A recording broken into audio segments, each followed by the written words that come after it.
Hi and welcome. My name is Mike. I'm going to go over the release from last Thursday, the 26th of September. So let's jump right in. The first big one here is the optimizers popover. Now, when you open the optimizer, we have redesigned how the optimizer form looks. But first thing you'll notice is when you hit the optimize now button, we now have an intermediate loading screen, which tells the users something is happening. Um, we say collecting data, and so you know something's happening. It's not just a frozen screen. So watch carefully when I hit optimize now, and you'll see the new screen. You see it here. It's collecting data, and now opens the new screen. So now the users are using the optimizer know, okay, something's happening, stuff is running. You'll notice a lot of changes here. So the first things you'll probably notice is this bar up top. This is our strength indicator, which now shows the strength of the current iteration. So right now we have 6 iterations of RAN. So we know this iteration is a little weak. So maybe the dispatcher wants to wait until they take over this optimization. Um, so we give the choice to the dispatcher now. Rather than a guessing game, we now show the strength of the optimization. So they can wait, come back to it later, check the solution, see where it's at, and then take over when they need to. So that's the first part. You'll also notice that we've now updated the um, tiles here in the middle. We added one more tile. The number of iterations used to be up top here in the header. We now have its own tile showing you the number of iterations, so there's can be no more confusion on how many iterations have ran, and you know it's running by the nice animated graphic here. These are all the same. We just updated the way it looks. We did add in the range of tickets that are being optimized. So 3 of 11 tickets are being considered for this optimization. So you know off the bat. Uh, you may or may not notice that the details are now open by default. So no longer do you have to hit show details. It opens by default where you can then take a look at your timeline preview and see where your tickets are at without having to click the show button. And also another big one is now you can move this form. So you can clearly easily move it if you want to compare your current timeline with the optimized the old timeline and the optimized timeline. You want to compare them, you can now do that here very easily. All right. So that's the optimizer. Let's just discard that for now. Let's make our way to the admin panel where we did some updates to the workflow section here. So now when you're taking a look at workflows, let's open the basic up. First thing you may notice is we have these little icons up here now that are been moved. So the validation and validation pass and successful or unsuccessful rather, they were little icons here, but it was easy to miss. So we moved it and made it very in your face what's going on with the validation or um, anything that's happening with the workflow. You may notice here we have to be tested here. This is just in preparation for future features, so don't be bothered by it right now. This will come into play later. Also, another thing is now you can adjust these individual sections here rather than just close it and hide it. You still want to look at it. You can move it over here. Same applies to this side. If you want to make this bigger or shorter, you can. You're free to. But the main feature here for this release was the ability to now translate buttons and history. So, well, that's a bad example. Let's go to one button. So these buttons here, you can change the text behind it as well as the history entry here. So let's go through that here. So you just go to the translation section here inside. So I'm going to edit the edit button, edit the edit button. So I'm just going to change it to update ticket. That's what I want to call it. That's what we're going to call it here. So you just change it, check it. You'll see your new English translation here. And same with this, I'm going to change the English to updated rather than edited. Oh, that was wrong.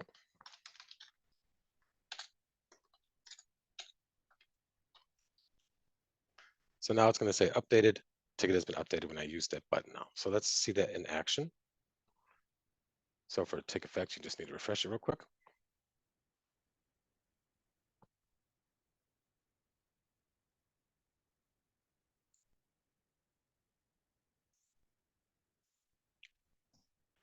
It's now here, instead of edit button, it now says update ticket. So it opens up the same edit form behind that button. You just change the text on the button itself. So once you make a change, a new history entry with planner, let's just make a small change. And now you'll see in the history, I see here. So this one here, I was playing with earlier. So now it says updated ticket has been updated. rather than edited ticket has been edited. So you're free to change all the available history entries here and all the buttons that we can do. You can translate them however you need it, any languages we have available. All right, next we're going to stay in the admin panel here. We're going to go to customer portal. When you go to the settings page now, appointment booking, we redesigned this a little bit to just clean up the different tooltips. So now we just moved some things around in different sections. So we have booking settings, driving preferences, and additional settings. And rather than having each line with its own individual tooltip, we now just have a tooltip for the whole section. You can go through and read about the different areas inside that section here in the side panel. So the same applies to all these other ones. So it makes it much easier to use. All right, so the new switch here is allow end user to select date range. So by default, when the end user receives the appointment booking URL, they're going to open this up and they'll select the day and confirm it and save it. That's the normal path. But let's say your user wants to select a week or 2 weeks they're available. They can't, or they couldn't before. Now they can. If you have this turned on for your customer portal profile here, so now when you save it and the user receives the link to the booking appointment, they'll now have the option here to select a single day as before, but they also have the option to select a date range. So what does that mean? That means they can select the whole range of dates that they're available. So let's say they're available from here to the 18th. They don't care when you come. You can come anytime in between this. So this is going to then send a date range back to the dispatcher where they're free to book an appointment anytime within the date range that end users available. So let's see what happens when we do that. And save appointment to the 3-week date range. You'll see it here. So the customer will see October 1st, October 18th, they're available. Cool. And then now when you go to the ticket,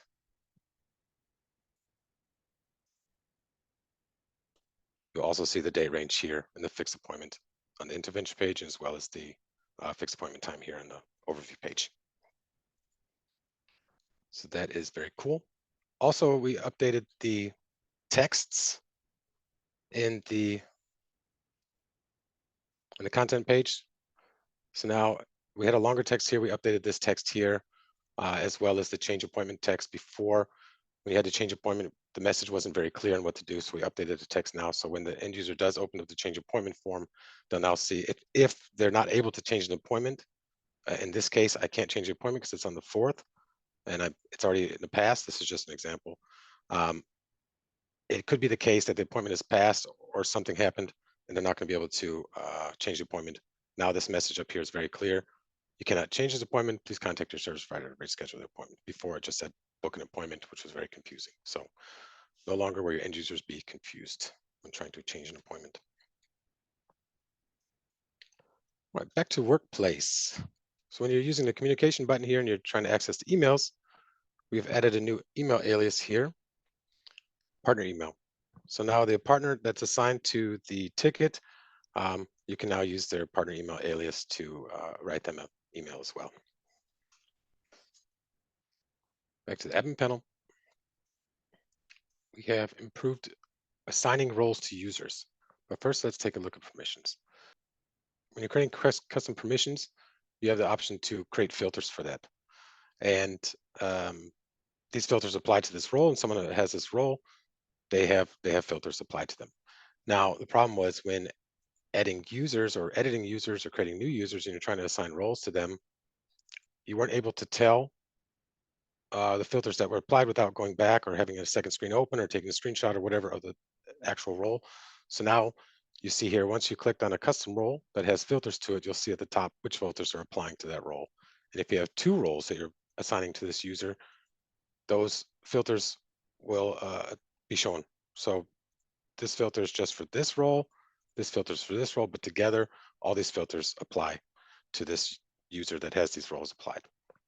So that is a nice quality of life improvement for administrators assigning roles to users. System connection, as you know, we have system connection here. We're able to create interfaces to communicate with Fieldcode and back to the other interface. For your customers that are building interfaces up through the Fieldcode account, they now have the ability when they're using expert mode They now have the ability to use typecasting, object field access, and inline API calls while writing their code for their interface. So that is cool. Some improvements. The timeline and the map now show more details on the popover. Last release, we released the ticket score to be visible here. Let's go to one actually visible. The ticket score is visible here in the ticket details. We now have it available in the popovers on the timeline and in the map. So let's take a look at the timeline. So in this ticket, I have an ESDT. So we show the ESDT and we show the ticket score now in the popover. So here, the ESDT is shown and the ticket score is shown. If there's no ESDT on the ticket, this will not be showing. If there's no ticket score, it'll show the ticket score label here, but it'll just have a dash there. And the same applies to the map. So you look at your ticket here. You also see the ESDT and the ticket score for the ticket, making dispatcher's job much easier. Rather than go look for the information, we have the information right on the popover for you. You may have noticed when I opened the optimizer form, we now have a new icon to indicate that it's movable. So you see this little icon here, and plus the hand icon, or the mouse changes to a hand. That indicates that it's movable. So any form that has these 6 dots here in the upper left corner, that form is movable. It also applies to the scheduling assistant, which was movable before, but just to avoid any kind of future confusion, we added this little grab icon here. So any forms that have this icon here, you can move. Yeah. Very nice. Back to admin panel. We have certain filters. In certain cases, you have when creating filters, you select one. So in this case, affected company, there's no value set behind it. So you can pick any one of these and just start typing in your comparison value. But there's a case that you might have a list already. So for example, country, it's not a very good use case example, but just to show you visually. So now I have a value set here, so I can't put in free text here. However, if for whatever reason I want to use is like, if you use is like and is not like, this is a free text now. For obvious reasons, is like, you need to compare is like whatever, AH, and then now it's going to read affected country. If anything's like AH, it's going to apply that filter. So this applies to any one of your conditions that have a value set behind it. All right, moving on to the FMA. So the FMA now for both Android and iOS, we now have the ability to group parts by the parts location. All right, so I'm in the parts in Android, and as you know, before we had group by none and group by status. Now we have group by location. So what happens when you click there, it's going to group the parts by the delivery location of the part. Yeah, so the engineer can now knows, okay, I'm go to Westernstrasse, I'm going to pick up 3 parts there. Nordost Park, I'm going to pick up a part there. Or it could also be the location of the affected user as well. So the parts could already be with the user, could be at a Pudo, could be at wherever. So now you can group them by location. All right, so iOS is the same, group by status, group by location. So same as Android, just groups it by the location. Very good. Also, last month we introduced the archive, online archive, which is great. But the problem with the first release is not the problem, but the first release we had to hold off on the attachments. But now when you're searching for the attachments in a ticket, you can now see the attachments. So looking at iOS here, you can go to attachments, and now you have all the attachments available from the ticket, and you can download them. The engineer can look at what was happening before in the old ticket, whatever he took pictures of. And the same applies to the iOS or the Android. Go here and you have your files available for you. All right, sticking with Android. Android got some barcode scanner improvements. So now let's take a look at the barcode scanner. So before we always had auto. And when you go auto and you're looking at your parts, So I was going to grab the first one, but I was trying to scan the one at the top. So our solution for that is we now introduce a manual option. So you click on manual, and as you hold your phone over the devices, it's going to scan all the available barcodes that it has and provide you a list. And then you have this list of barcodes. You're like, oh, that's the one I need right there. And you click on the one you need. So it makes it much better. Rather than having this auto scan, grabbing and snatching the first one it sees, you now have control over what you want to scan. So that is great. All right, let's open up back Workplace. Got some love on that one. Thanks. All right, let's make our way to Analytics. Analytics is always getting some love each release, so let's see what they did here. First thing you may or may not notice is we've gotten rid of this frame. We had this frame around the Analytics bar, which just wasn't needed, so it's been cleaned up and removed. For those of you that do use the Analytics page, we have introduced a lot of these in the last couple months. We've got a lot of tabs in the Management Insights report where we introduce these measures. These measures were up top for these new ones. We have to save real estate and add more details. We moved all the measures to a drop down here.